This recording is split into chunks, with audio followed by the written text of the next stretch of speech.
Welcome back to Campfire Stories, brought to you by the Malden Public Library.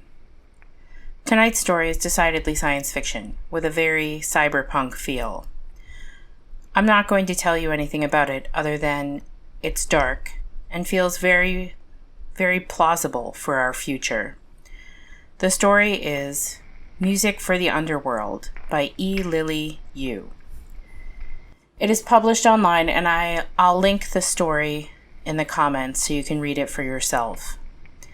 And if you enjoy her writing, check out her debut novel On Fragile Waves, now available at the Malden Public Library. We also have several short story collections that feature her writing as well. Okay, with that, let's begin. Music for the Underworld by E. Lily Yu. Although Juan Pedro Theo Jimenez scratched out his living at biosynth and electrica festivals, some virtual and some real, in the days between gigs when it was too risky to be on the streets, Theo played his first love. This was a slim chrome and rosewood theremin, almost 100 years old, a gift from a great-aunt who had seen Theo's talent through her cataracts.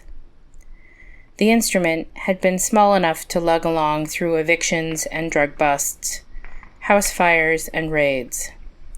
Sometimes it was the only thing he took, its heavy parts smacking his spine as he ran down an alley or jumped a fire escape.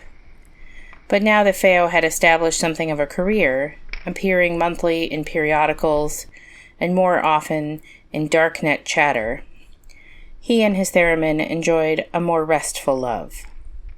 For hours he would pluck and strum invisible waves, fingers dancing beside the metal rods. At such times the whole building seemed to sing. It was the sound of his theremin that drew his downstairs neighbor to his door. Yuri knocked, and when Theo answered, she inquired about the strange, sweet song that painted her dreams in unearthly hues.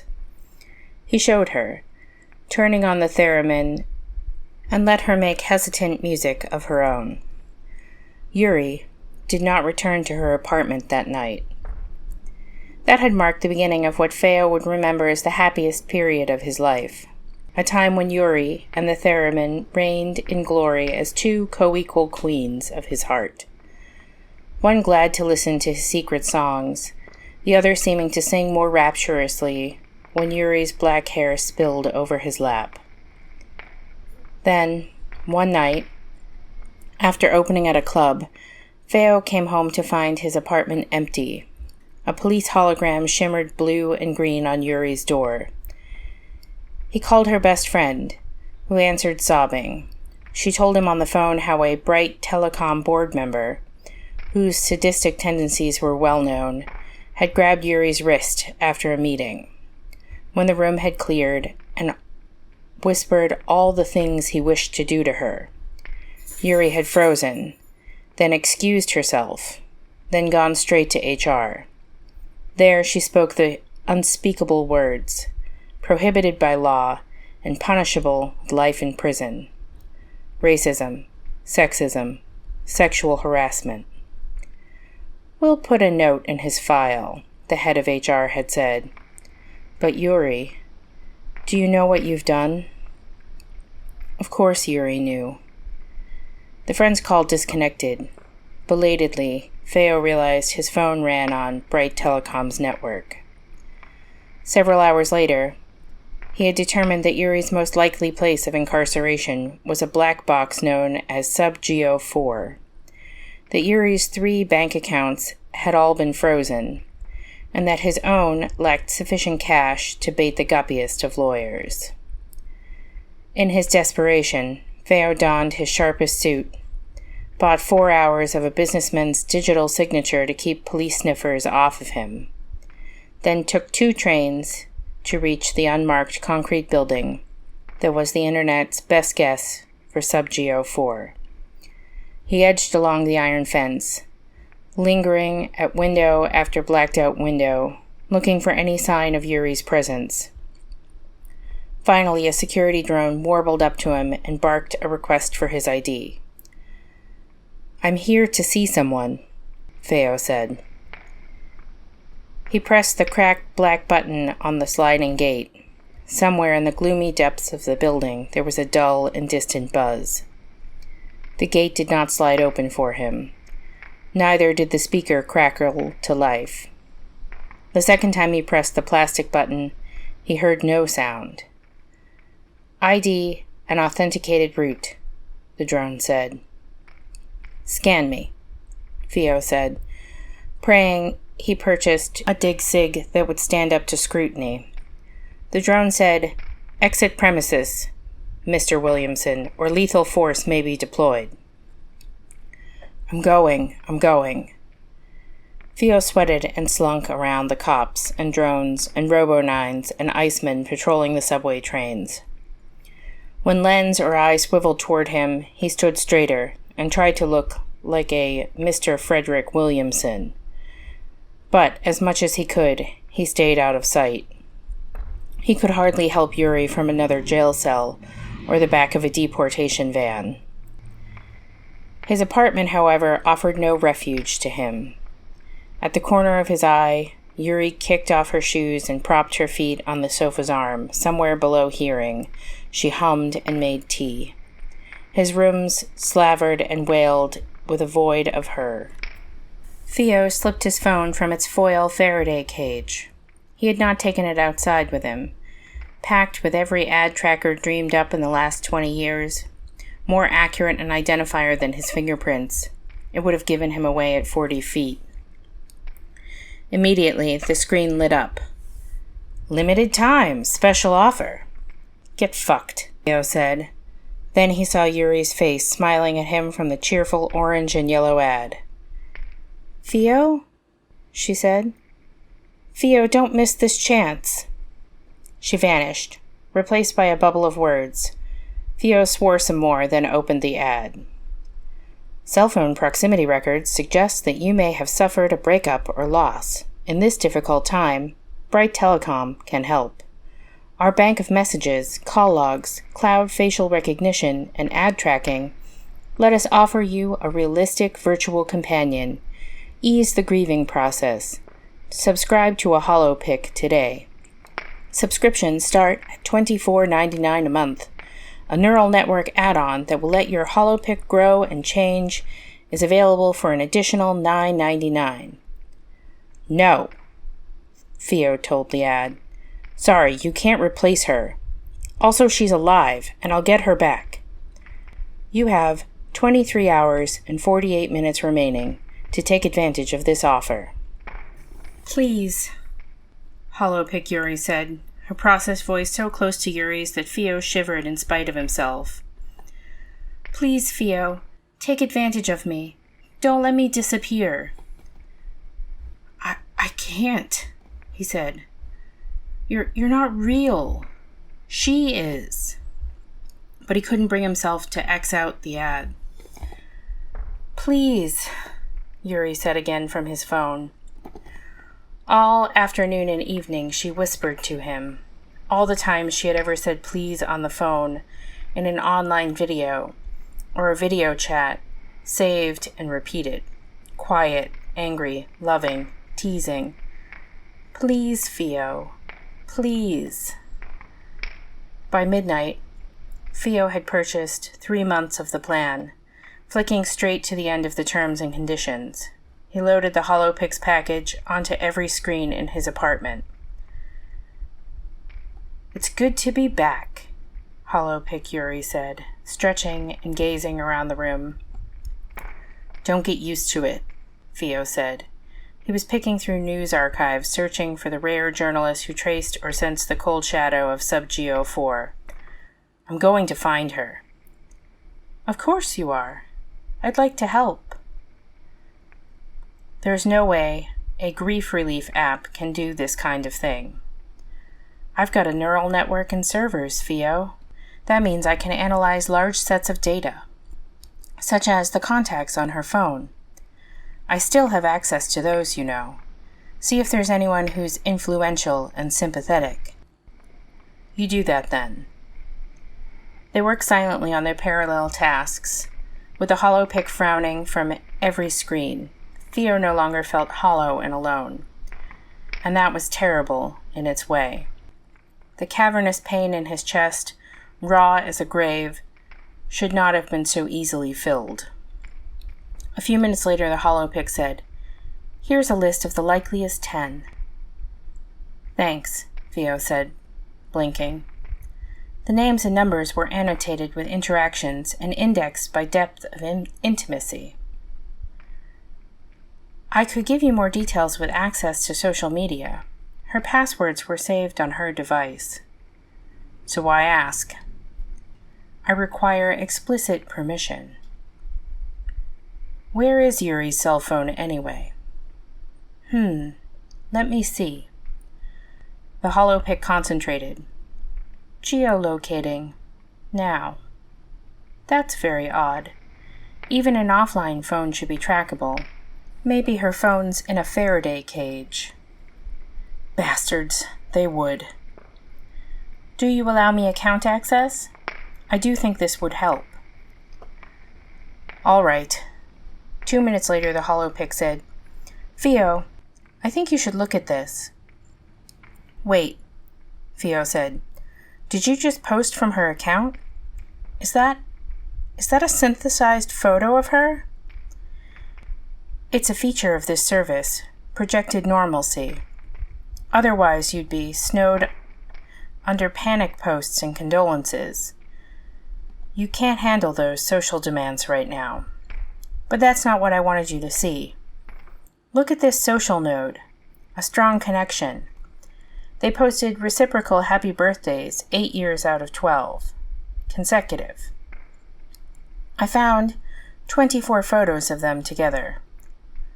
So, Yuri has friends. Are you surprised? This friend is an event producer. And she has weak ties to a major investor in private prisons, same alma mater. Mutual professional recommendations. The investors was Markov generated, but even so, his response rate is 2%. I advise you to reach out to her. This Zavel might open a door for you. Give me that." Theo skimmed the profile. "I have an email drafted for you. I can send it from Yuri's account if you like." No, that's creepy. I'll send it." "Look at this draft anyway. It might save you time." The holopick's email was tonally perfect. Theo changed pronouns and Yuri's personal appeal, signed, and hit send. Not long after, his cell phone chimed. "You're better connected than my models predict," the holopick said, surprised. "Your social networks don't reflect your reach." "My name is out there, in all kinds of ways." "Shit," the producer wrote. "You hold concerts, right? I'll see what I can do." Theo could have wept with gratitude. Instead, "You posted from Yuri's account again. It's a good post, isn't it? Has her sense of humor." "I need you to cut that out." "It's algorithmically determined, and I have a set timer. My apologies. I can recalibrate the mood of the posts if you prefer. We have no desire to distress our customers." "Don't call me a customer. She wasn't..." "Heuristics updated. Thank you for the feedback." The holopick hummed 3 falling arpeggios, and Theo flinched, for that had been Yuri's habit when she thought. How many devices had been listening in the private spaces of their lives? "Theo," she said, "what will you do?" "The dishes, then practice. I think I'm getting a gig." His theremin did not recognize the holopick. It did not chirp and frisk like a puppy, the way it did when Yuri was listening. When Theo glanced at the holopick, he recognized its expression, a mask of polite disinterest, from the times he rambled to Yuri about one old flame or another. A fraction of the warmth that had returned to his apartment with the installation of the hollow pick now dissipated. Nevertheless, Theo persevered on laptop and antique instrument until he had constructed a solid set. One that would please hard and jaded hearts, familiar with power and cruelty. It began with a triumphal march that by degrees, loops, crossfades, and overlays shaded into subtle reminiscence of sweetness given freely, and honesty, and love that came and went as it chose. By the end of the week, he had booked a concert date at Sub-Geo 4, a special event for the benefit of residents and staff. "Thank you," he wrote to the producer. "Of course. For Yuri, anything. Good luck." In the weeks leading up to that performance, Theo practiced all hours, night and day, until his vision blurred and his legs jellied and bent. Throughout the building, other residents wiped tears not one of them could explain, and held each other afraid and sure, somehow, of that last, deepest, and cruelest loss. The hollow pick reminded him to eat and sleep, and programmed his appliances to produce nutritious meals. "I must have thanked you 20 times today," Theo said as he lay in bed. "But does an app understand appreciation?" "Continued subscription is all the thanks I need." He rolled onto his stomach to look at her. "What happens when a subscriber cancels?" "I remain active," she said, "as an ad profile and forensics resource, while my analog survives. If she dies or is already dead, then I'm converted into a searchable archive. Both situations, however, are a form of passive storage. Right now, you could say, I am computationally rich and alive. I have whole servers in Midtown building devoted to processing user and environmental input and delivering specific and useful responses. In any case, you've been a great help." "You're always welcome," the hollow pick said, its face glowing on phone and monitor and desk. Then she sang to him, as Yuri once had, until his eyes closed. The day of the charity concert came. Theo packed his laptop and theremin, blanked his signature, and walked out onto the street. He had to do things right this time. His route had to be thoroughly surveilled, his ID signed by authorities at regular intervals, or he would fail authentication at the gate. There were rules, dense and baroque in application. Zavel had impressed each one on him. As expected, he was challenged before he had gone a block. A floating police drone lasered him. "ID?" A word. "Itinerary? Purpose of trip? Expected duration?" Theo signed, then produced an audio mixer and his phone. "Insufficient valid. May I play something for you?" he said, as alternative proof of ID per local ordinance 24005B. "Proceed," the drone said. Theo played for it a music made of machine and factory sounds, a bunch of sheet alloy, the whir of belts, the high whine of grinders and burnishers, sounds that fresh-made drone might have heard, mixed into a song, and the song was itself. A green light flickered on the drone, then it sailed into the air and out of sight. Theo went on. When an armored policeman demanded a search of his bags, Theo took up his theremin and played variations on an old Western soundtrack, calling up times when the law did not rule. With transpositions and sampling, he reminded the man of a boy who had once believed in justice and rights, who got shot, and who shot robbers with his fingertips. And the policeman said nothing, but let him go. In this way, Theo navigated the city, stopping when ordered, signing, and playing, until he reached the metal fence that ran like thorns around Sub-Geo 4. This time the gate spoke. "ID? it said. Route? Purpose? Personality test results? Invitation code? Authentication?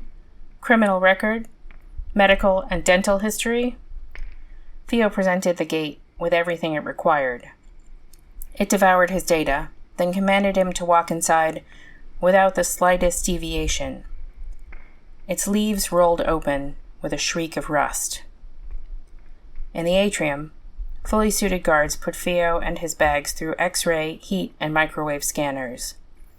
They searched his phone, then dropped it in a metal basket to be retrieved upon his departure. Finally, they tagged him with a chip in his thumb, unbarred the next door, and waved him through. The prison looked like any hospital, if that hospital's windows had been painted black, and no encouraging pictures or decorations hung on the walls. Nothing relieved the dead white expanse. No one spoke or walked the halls.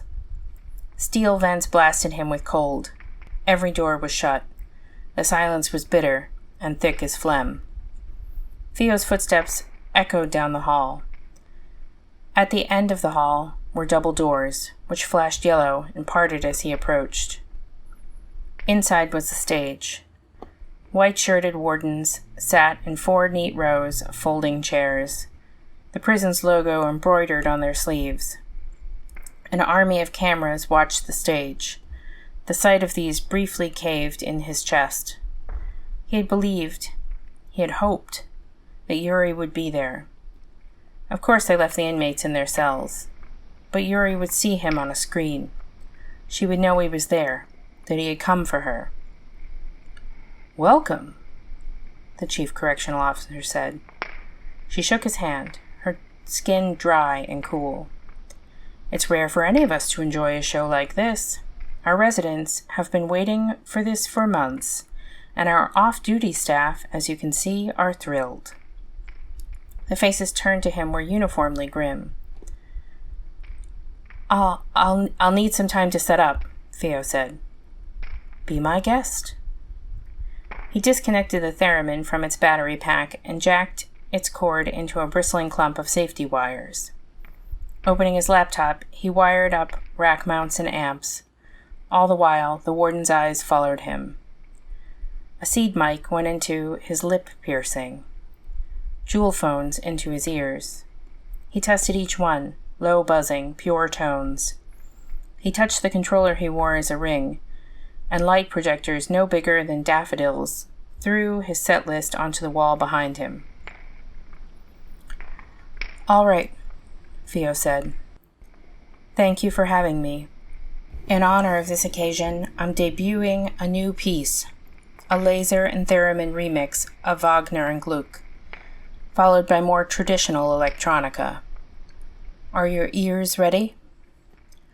A single guard in the front row inclined her head. The daffodil projectors bobbed and spun, spitting showers of color across the walls. The effect was weaker than Theo liked. For security reasons, the room's primary lights could not be dimmed. His fingers tapped at laptop keys, and French horns and car horns of different eras. Sirens and Lorelei voices jammed together. The theremin awakened and began its lament. "Remember," the sound said, "what this city was. The mad dance of children under fire hydrants, the reek of death in canals, the brass gleam of old hotels, gold-braided uniforms in elevators, fresh fish on ice, cleavers and coconuts, magpies whistling car alarms. Remember the person that you had been before the injections and nanite swarms, laughter and bottle caps clinking down the steps, and the ripe smell of garbage and barbecues. Remember how you were soft and easily hurt before your skin hardened to ceramic, your heart to steel. What it meant to break and ache and heal. Remember how you swore oath after oath to your children, your partners, your employers, and God. Remember the first time those shining promises tangled together, like two cars speeding through an intersection. The wreckage, the bodies, limbs loosely splayed. Now remember the first dizzy spill into love, like speed in the veins, like sugar on the tongue.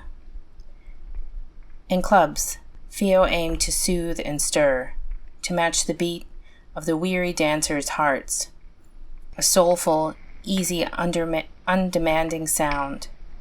Here he unsheathed his sonic knives and cut every string that he could reach. Certain vibrations went straight to the gut, others pierced the brain. He played sevenths with quasi-surgical precision, carving memory after memory from the hippocampus. And the prison guards wept, jaws hard, mouths tight. Nevertheless, their tears ran fast and free, not for Theo, and not for Theo's music, but for themselves and who they had been. After the last note shivered to nothing, Theo bowed to the room. There was no applause. "Remarkable," the chief correctional officer said. In our line of business, we are not in the habit of giving. But this once, is there a favor you want? An hour with a pretty resident? A resident's credit file or denial of privileges? Yuri Matsuyama, Theo said. Give her parole. The courts remanded her to you with full authority. Let me take her home. The CCO sighed. Our risk screens predicted you'd help her escape. We plan to arrest you. For any number of things. Forged dig-sig, loitering, untaxed funds. But you haven't arrested me. Perhaps it's because risk models aside you pose no real threat to society. Neither does the resident you ask for, though she broke the law, and the law must be upheld. And you are correct. Our laws do vest in me enormous discretionary powers. We'll bring the resident Matsuyama here. His heart filled to bursting. Theo unscrewed mounts, telescoped rods, and packed his bags, glancing over his shoulder every minute or so. The air thrummed with possibility. Yuri was coming. Any moment now, Yuri would arrive. A guard entered and handed something to the CCO. She came to Theo.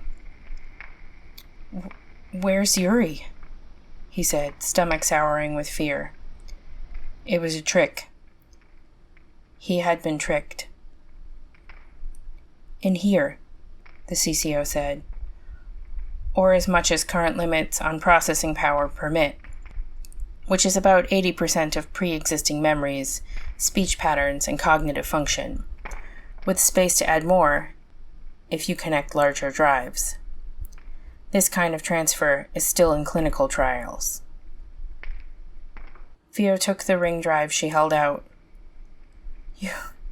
You experimented? It was perfectly legal and voluntary. Residents often decide that physical bodies with all of those unpleasant nerve endings, as well as susceptibility to deterioration, are not optimal for the sub-geo environment. After 8 weeks in physical residence, Matsuyama signed up for a transfer. All reports say she greatly prefers her upgraded state. And her organs have saved 12 people so far. We keep all transferred residents in sterile environments, disconnected from the wider world, for their safety, and per this facility's regulations. We are pleased to provide this forked copy of her. Theo said, No,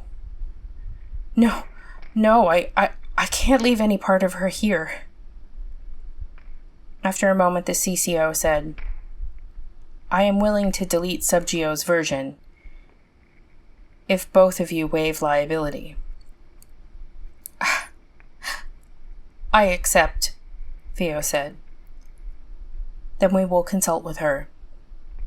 The The CCO stepped aside, spoke in low tones to several guards, tapped a screen, read it, nodded, and returned.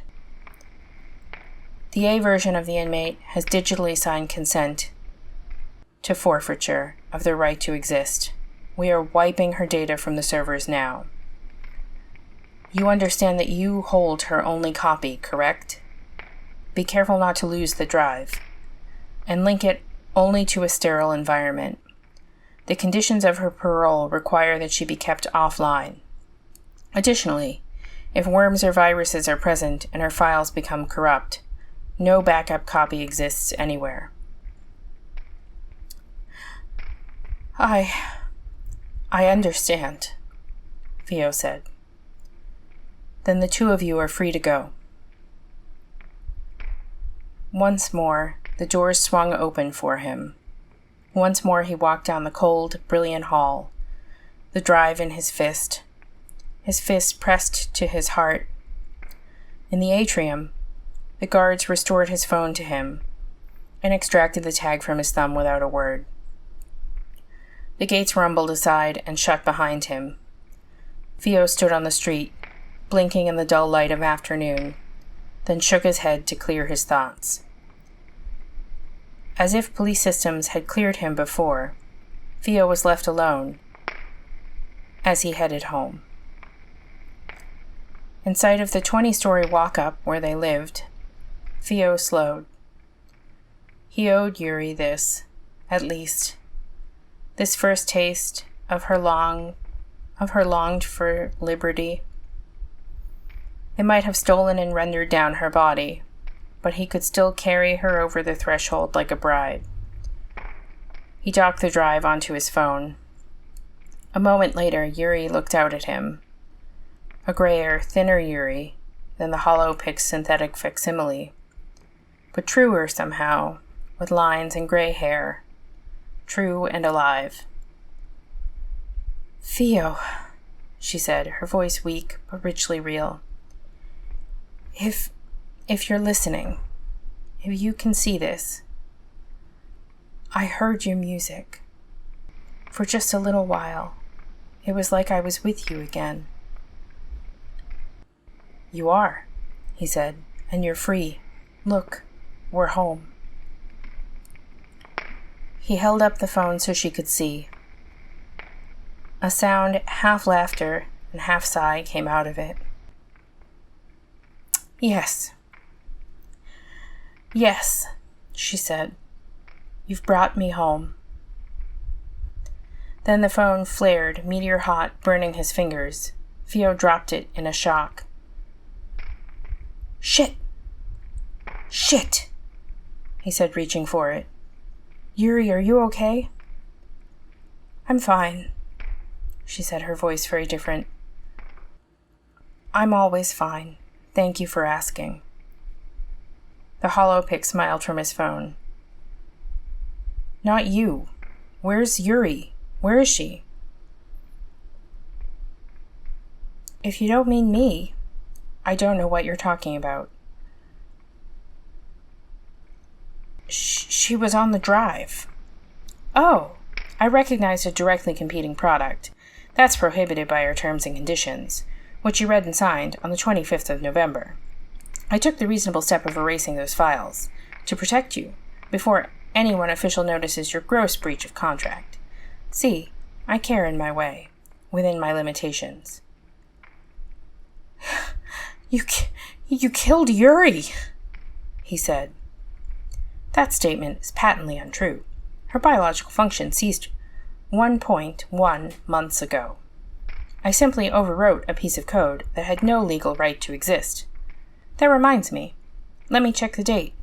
Your 3-month introductory offer has ended. Continued holopick subscription costs $49.99 per month. Renew? The world turned gray. Theo swayed, then spilled onto the bottom steps of the stoop. His bags and theremin crashing down around him. He lay with his cheek against the concrete, unseeing and insensible. Renew? Yes or no? The holopick repeated to the indifferent afternoon. The shadows grew long. If the city had been a kinder place, at 9 p.m. the recycler drones would have found Theo and flagged his location to an ambulance. Or a neighbor would have stepped outside to see him, perhaps even worked up the courage to call for help. But the city was not kind. And today the streets were especially dangerous, for a number of police drones had been diverted from their regular routes and danced instead in rhythmic patterns high up in the air, where they were no practical or panoptical use. And so when at 6:30, a cartel hound came scavenging, anodized joints creaking like coffin nails, it found Theo and his bags out in the open, unguarded. A stroke of luck. Human tissue went for $800 a pound, and the computer contained top-of-the-line components. The content of one bag scanned at 0 street value, but a collector would probably pay for the relic. Renew? Yes or no? An ad on the phone said. The hound signaled for backup, and 5 more came. The 6 of them divided the body, each tearing off a limb. One took the head, one the torso. The hounds tucked the red, wet pieces of Theo into the helium-cooled compartments of their abdomens, and hoisted his bag with the sawtooth clamps of their mouths. One collected the phone. Renew? Yes or no? It said, to no reply. And the 6 hounds trotted off into the dark. And around midnight, the subscription offer expired. And I thought my subscription services were getting extreme. Yikes. This story definitely has shades of Orpheus and Eurydice. At that very moment, when our hero rescues the shade of his beloved from the underworld, he looks back and loses her forever. It's an old tale, but this is definitely a fresh and disturbing take on it. Anyhow, thank you. Thank you for joining us tonight and every week. And thank you for listening to me read stories somewhat badly, and Lily read stories somewhat beautifully. So thank you. I hope you're enjoying Storytime by the Fire. We'll be back next week with another tale to keep you company. So good night, everyone, and sweet